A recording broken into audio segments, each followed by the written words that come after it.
Hello, and welcome back to the War of Ideas podcast. In my 9th episode, called The Attention Economy, which I can't believe I made over 3.5 years ago, I talked about how social media is capturing our attention and how, with the help of awareness, we can wrangle some of that time back and use it on the things that truly make us happy. But when you do the things you want to do you feel any better about yourself? Are you happier?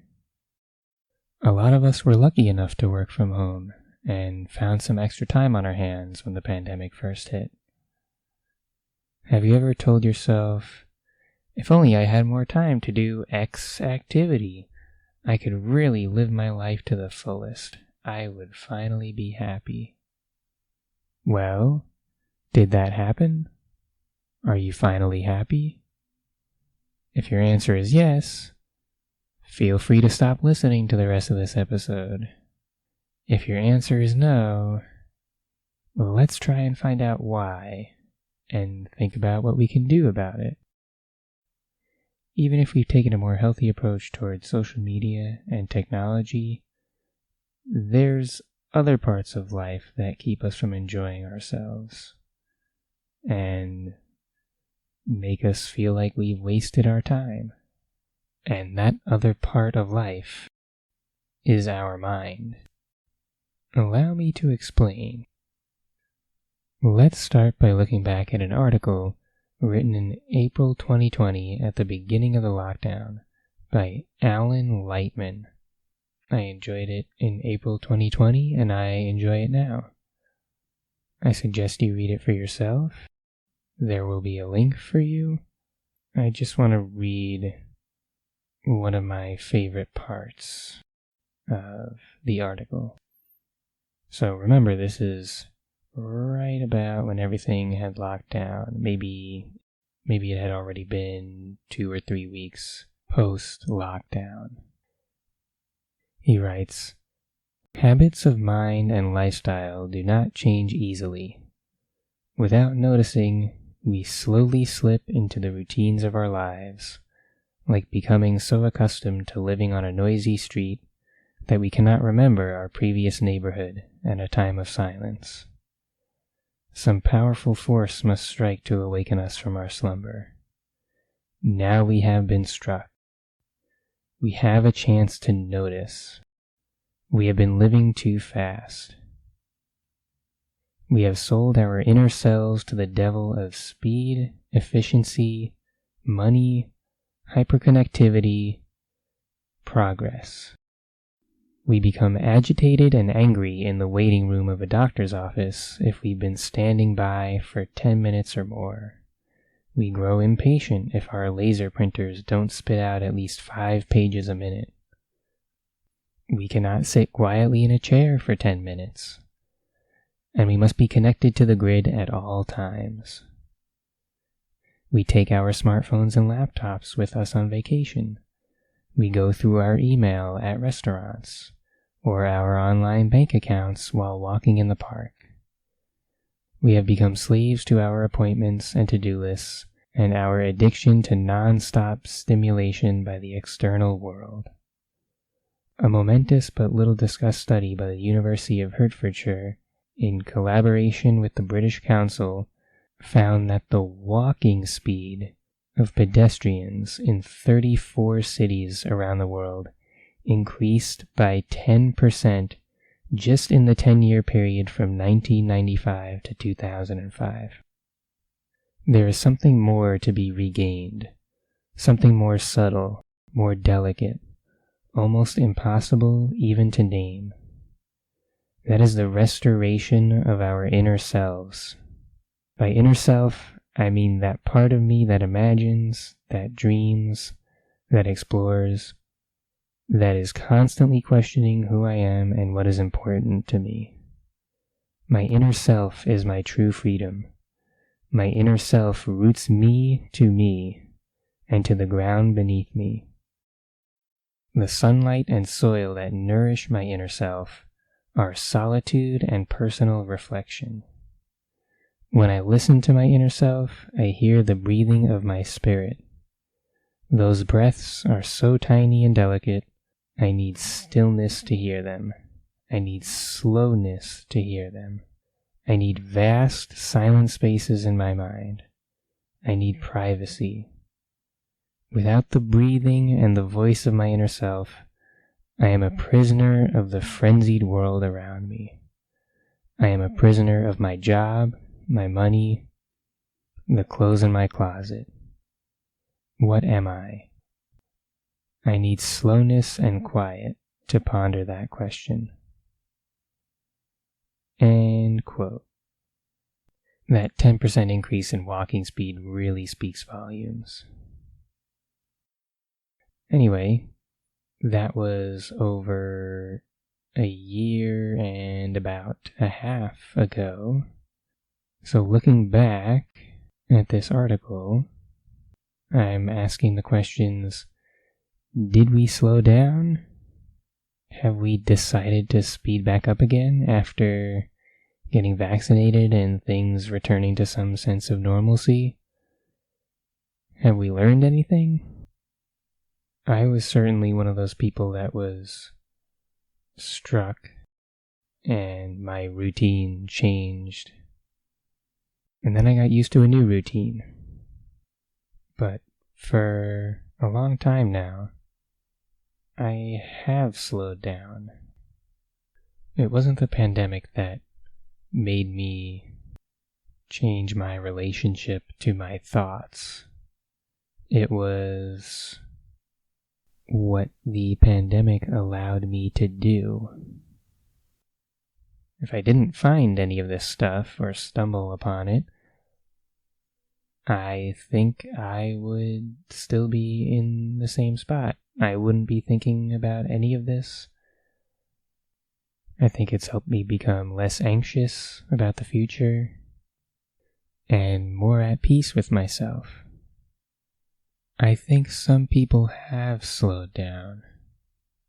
There's been a pushback of the productivity culture that was gaining traction. Maybe working from home has triggered something in a lot of office workers. I think it made them realize just how much nicer it is to work remotely and made them appreciate their newfound free time more.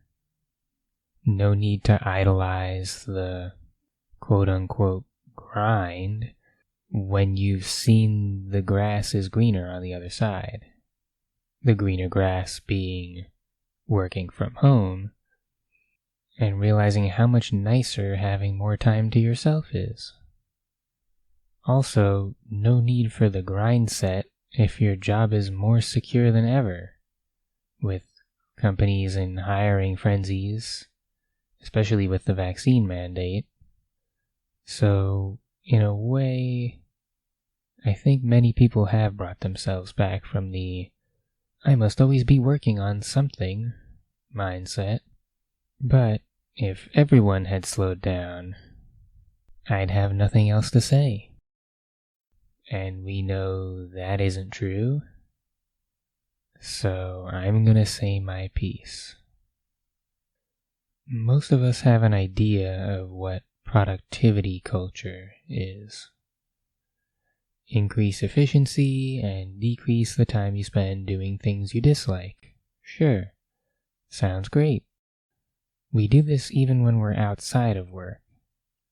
In fact, I think people strive to be more productive outside of work than when they are at work, because mostly everyone is stuck at work for a set amount of time anyway, so you can't really save time. But the more productive we are outside of work, the more time we free up to do things we really want to do. For example, dishwashers are amazing because I hate cleaning dishes. Dishwashers free up my time from doing something I don't want to do. But why would you increase the efficiency and decrease the time you spend doing things that you do want to do, that you do like doing? It seems so simple. Like, hey, I wouldn't decrease the time spending things I do like doing.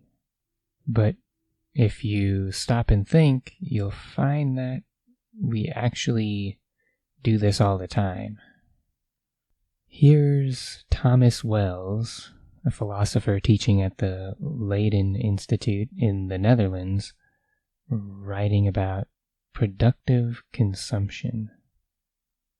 If you buy a book for $20, completing that transaction does not mean that the book has now been consumed. In order to consume the book in the normal way, you still have to read it. In other words, to enjoy your purchase, you will have to put several hours of your own labor into producing utility out of it. The same goes for restaurant meals, clothes, and so on. If one prices the labor you put into this productive consumption at minimum wage levels, one will often find that the market price of a good is less than it will cost you to actually enjoy it. For that very reason, a great deal of productive consumption is also outsourced to the market. For example, eating at a fast food restaurant like McDonald's is not only quite cheap in price, but also in the time it requires of you. There is also specialized capital equipment available to make your household a more efficient factory for turning purchases into utility, like the dishwashers and washer-dryers which make meals and clothes cheaper to consume. End quote. By cheaper to consume, he means take less time to make use of. Need to study for a test and you want the most efficient way to study? Makes perfect sense. We hate studying, at least I did, so we want to minimize the time we spend doing it while getting a good grade. Walking 10% faster to get to where you need to go? Makes sense. Need to write a book report for a book you got assigned to read? Read Spark Notes or Cliff Notes or whatever the kids read these days? Makes sense. It wasn't your idea to read the book. What if you're reading a book because you want to absorb the story or the ideas that are inside, and no one was forcing you to read it for school?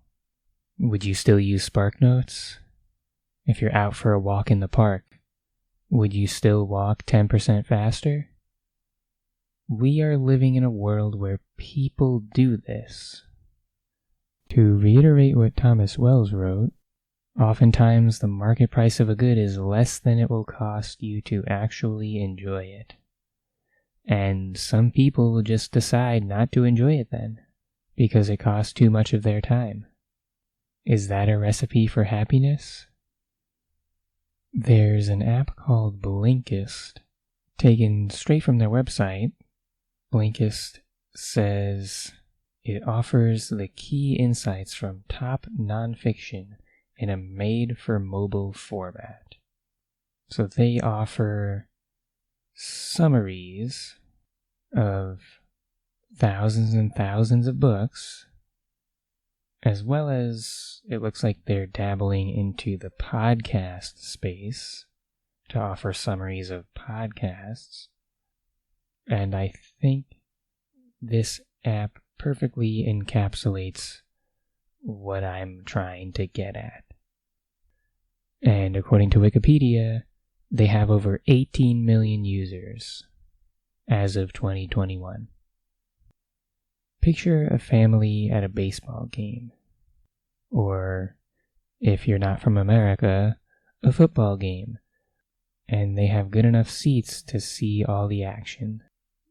But they spend the entire game looking at their phone, paying no attention to the game at all. And then when they get home, after the game is over, they then watch highlights of the game. We live in a world where this happens all the time, and people don't even realize they're doing it. Have you done something like this before? Maybe watching, if it wasn't a sporting event, Was it a book summary, or a podcast summary, or watching the juicy pieces of a TV episode or a movie instead of the entire thing, or watching something on 2 times speed, something that you actually want to see and aren't being forced to see? What exactly are you freeing up your time for?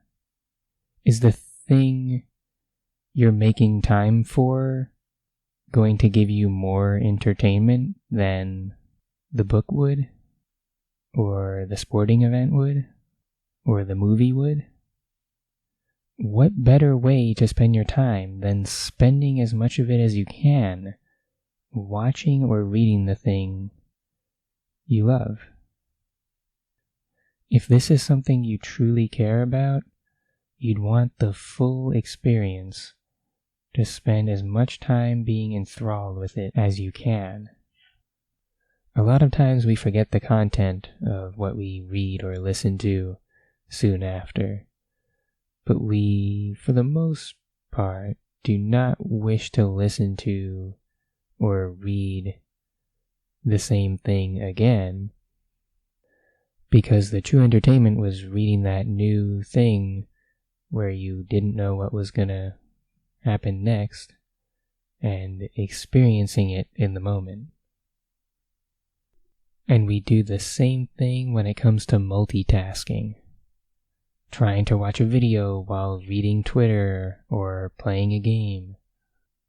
In both scenarios, whether it's multitasking or reading a book summary, the key similarity is you're trying to save time, trying to be more efficient so you can move on to the next activity, the next thing you have to do.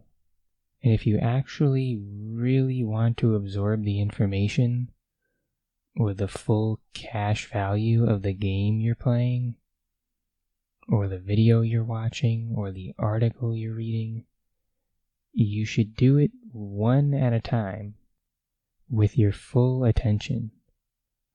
Otherwise, you might find yourself with the same feeling that many of us get when we read a paragraph, or listen to a few minutes of a podcast, or play a video at 2 times speed, and go, wait, what did I just read? Or what did I just listen to? I don't remember a single thing. And you either don't care enough to reread it, or you take the time to go through it again with your full attention once and for all. Or a 3rd time if the 2nd time doesn't work. Or a 4th time. Or 7th time. Until you finally pay attention. Saving time multitasking is a myth. You do save time, but it's because you're not actually getting the full value out of the thing that you're consuming. If you're okay with putting a show on Netflix and then spending the entire episode on your phone, adding to your to-do list or staying on top of your Twitter timeline, you're not multitasking. You're ignoring the show and focusing just on your other task. Not only should we be paying attention while we're reading, because that's the whole point of reading a book, but we should be aware of the why. Why are we reading what we are reading? Are we curious to learn something that the book can offer? Or looking for an amazing story to get lost in? Hopefully it's something like that. But for many people, this may not be the case. So, I'm going a step further here. Let's say we are finally paying attention, and we are no longer multitasking, and we're not doing things half-assed. So even if we've been able to pay attention, some of us go through life acting as though TV shows and movies are just items to be checked off on a to-do list, instead of things to be enjoyed. And it's hard to know which camp you belong in. Don't forget to think about what it is that you are trying to get out of life. what you're trying to get out of this moment of free time you have. We don't want to let an ad dictate what we consider to be entertaining. We don't want social media algorithms dictating what we become interested in and to lead us down a rabbit hole. But we do want to follow rabbit holes we are genuinely interested in. Rabbit holes that feed our curiosity, not our envy or our desire to fit in. We want to fall in love, to be obsessed with, to be engaged with what we're doing. Even as I say this to you now, I'm not so sure I watched Game of Thrones because I wanted to be entertained or because I felt like I had no choice. So there's 2 steps to this journey of figuring out what you really want or why you really did something. First, you have to actually pay attention to what you're doing and be willing to spend time on it. And secondly, once you do spend time with that thing, you have to think to yourself, why am I spending time doing what I'm doing? Is this what I really want to do? Or do I feel like I have to read this because I want to be able to talk about it with my social circle? So that's what I'll get into now. And that's something that even the pandemic can't change. Shows and books and podcasts and you name it have been transformed into cultural capital, which are bits of knowledge that we acquire and use as signifiers of our rich, well-learned, and experienced life to be shown off in conversation with our peers. Basically, it's a series of talking points that we use to show how cultured we are to other people. It's hard for yourself, and impossible from the perspective of another person, to tell if you're watching something or reading or listening or doing something because you truly enjoy it or because you want to accrue social and cultural capital. It is possible to do both, don't get me wrong. Here's a quote from Elizabeth Currid Halkett in her book, The Sum of Small Things, A Theory of the Aspirational Class, where she explains how it's hard to tell if her own choices are the product of conscious decisions or if they're unconscious. She says, "As I write, I continue to ask myself the extent to which my choices are conscious, and if conscious, what are my motivations? They are not status-driven in any intentional way. They are not a response to medical evidence. Rather, I am propelled by something that transcends empirics. My friends and all those mothers at Mommy and Me playgroups, and the playground. Essentially the milieu in which I exist every day. But truthfully, I do not absorb these practices in such a conscious manner. In my habitus, this is just how we do things. It is in the air. It feels unconscious and intuitive, like one's personal sense of morality or the desire to eat when hungry. Yet national statistics show me there is nothing unconscious about my decisions. My choices are influenced all the time by where I live, financial means, and the resources offered close by, and those mothers also engaging in these practices, thus affirming my choices.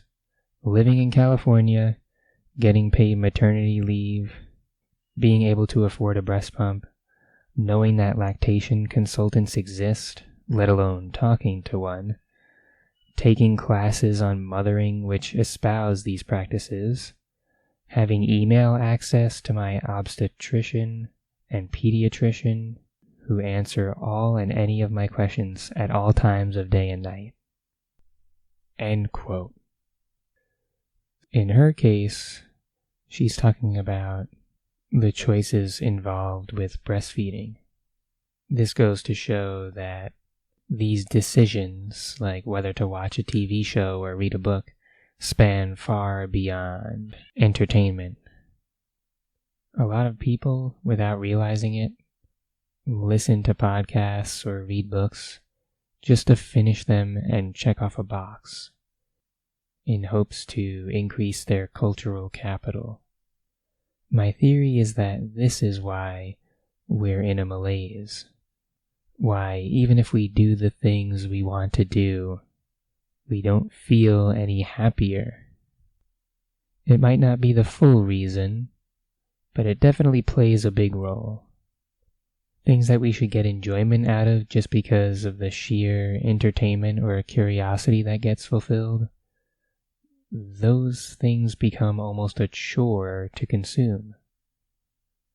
A chore that we do so we can demonstrate our social position to others. A good example of this would be, picture seeing someone with a giant diamond-encrusted watch. What is the purpose of a $300,000 watch? To demonstrate, to signal to others your social class. A lot of material goods have decreased in price over the years, like TVs. So material goods have become less effective at demonstrating social class. Not everyone has a $100,000 Rolex, but a lot of middle-class people have an Apple Watch. Almost everyone has a phone and a TV. Decent clothes. The sizing up of social class has been around for centuries, if not thousands of years. But recently, society has made a slow but noticeable turn toward non-material goods for our sizing up of social class. Things like which TV shows we viewed. Having a TV doesn't prove that you're rich. Doesn't prove that you've made it in life. But things like which TV shows we've watched, which books we've read, those matter more now. To demonstrate your social class in the present day, it's about showing off what we spend our time doing, not what we spend our money buying. And although it may be about what we spend our time doing, how much free time we have at our disposal does not really factor into it, though. Abundance of leisure time no longer indicates high status. In fact, the aspirational class often has less leisure time than the middle class. I should say, I am not the person that coined the term aspirational class. Elizabeth Currid-Halkett coined the term in her book, the same one I mentioned earlier, The Sum of Small Things, A Theory of the Aspirational Class. I'll quote a bit from the book here to help define what the aspirational class really is and clear things up. She writes, "This new dominant cultural elite can be called, quite simply, the aspirational class. While their symbolic position sometimes manifests itself through material goods, mostly they reveal their class position through cultural signifiers that convey their acquisition of knowledge and value system. Dinner party conversation around opinion pieces, bumper stickers that express political views and support for Greenpeace, and showing up at farmers markets. The choices to practice yoga, take kids to hockey rather than soccer, drink almond milk instead of regular milk, and reuse grocery bags every week are all signifiers of position that are not inherently more expensive than their alternatives, but thought to be more informed. By turn, these behaviors become markers of status." End quote. So, even the richest and most well-educated among us can't just be happy with what they have. Most of them are playing this game, demonstrating their value to other people, knowing that everybody is on a treadmill, chasing something, chasing validation. Reminding myself of that every now and again gives me solace in that even if I earned more money or was in a higher social class, I still wouldn't feel like I've made it. So, in a way, it's easier to be okay with the fact that I don't have the most money or eat at the best restaurants with the highest profile people, because I know that the people who do that aren't the happiest among us anyway. Alright, I don't want this episode to be about differences in social class, so I'll leave it at that and recommend you read Elizabeth's book if it sounds like something you're interested in. So, why am I talking about this? To point out that we don't always do voluntary things for enjoyment. Our leisure time is spent trying to be productive or trying to keep up with the Joneses. That's a big reason why we don't feel happy even when we do get some leisure time. It's spent doing things we don't actually want to do. What can we do about it? Just do the things you really do want to do. Easy, right? Well, not exactly. That would help, for sure, but I think the problem runs deeper than that. I think even if we spend our life blissfully unaware or purposely ignoring what other people think, there's still some realizations that need to happen before most of us can be content with our lives. For example, reading, playing an instrument, watching a movie. It's not only about doing those activities that make you most happy, because no matter how much you like them, if you aren't in the right frame of mind, you won't come out of those experiences happier or satisfied. You have to let yourself relax enough, let your mind relax enough, to be able to be happy, to allow yourself to be happy when the opportunity arises. And it arises much more often than you might think. But most of us are too busy thinking about the past and worrying about the future to take in the present moment and truly enjoy it. There really is no trick to enjoying the present moment. The difference between your habit of always thinking about the past and future and letting your guard down and enjoying the present is very subtle. It just requires a change in attitude. You won't one day suddenly make the switch, find Zen, and realize you've landed. You never land. You never arrive. I feel like some people might expect there to be some epiphany we go through when we make this breakthrough, but there is no epiphany. You just make peace with what you're doing at this very moment, and you pay full attention to it. No thinking about your vacation in 2 months, your night out at a restaurant in 2 days. You just try to bring your mind back to the present moment every time it wanders. And you'll notice that doing this for mere minutes is almost impossible before you start to drift and think of something else. As I usually add to back up my own words, here's someone else explaining much better than I can about the present moment. This is a passage from one of my favorite books, The Wisdom of Insecurity by Alan Watts. What is the use of planning to be able to eat next week unless I can really enjoy the meals when they come?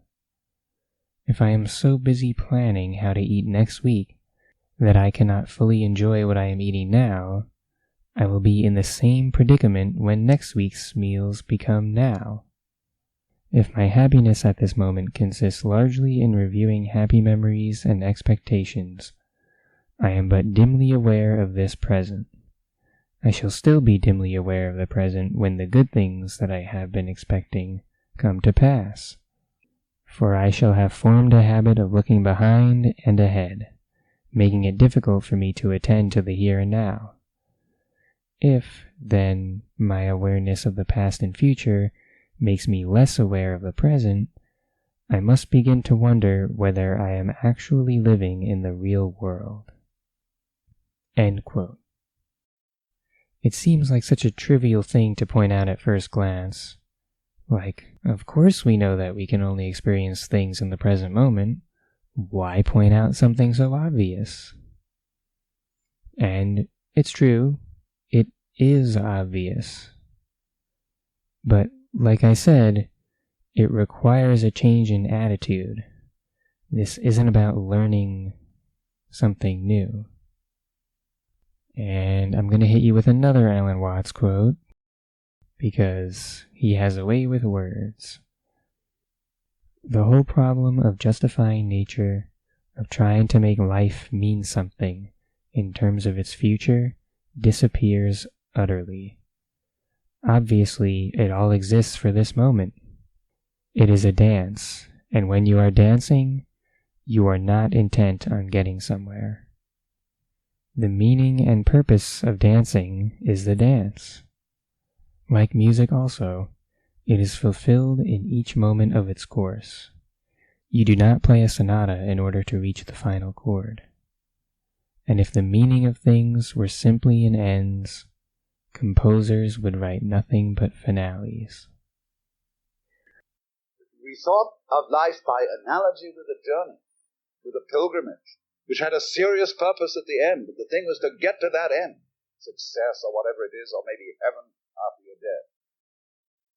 But we missed the point the whole way along. It was a musical thing, and you were supposed to sing or to dance while the music was being played. You know the aphorism, "It's about the journey, not the destination." Well, it really is. Most of your life is the journey. Most of your life you will be solving problems. So if you wait until you solve your problems to be happy, you will spend a life with very little moments of happiness. There's always going to be another problem. So you need to learn to be happy even while you're searching for things like a new job or a new relationship or a windfall of money. Because even if you get those things, the emotions you feel from them are fleeting. And then the stress of life continues its march. This is why I mentioned earlier that I do not envy the wealthy and aspirational elite. No matter how rich or famous you are, we are all humans that are susceptible to this way of thinking. The hedonic treadmill spares no one. If you want to connect with the present moment, it comes down to how often you remind yourself to snap out of thinking without knowing that you're thinking, which is our default state. You are the hostage of the next thought that pops into your head.